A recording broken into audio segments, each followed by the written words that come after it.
Hello and welcome to Tom's Cubes and Games. Thanks for waving back. If your Gaminja TF has gone kaput, please don't worry. Someone has uploaded the 64GB stock image file to the Internet Archive.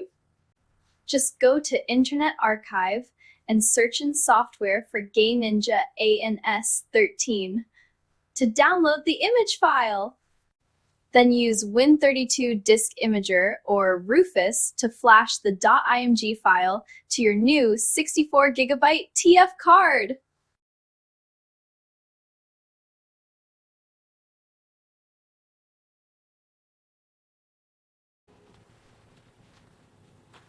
Thanks for watching.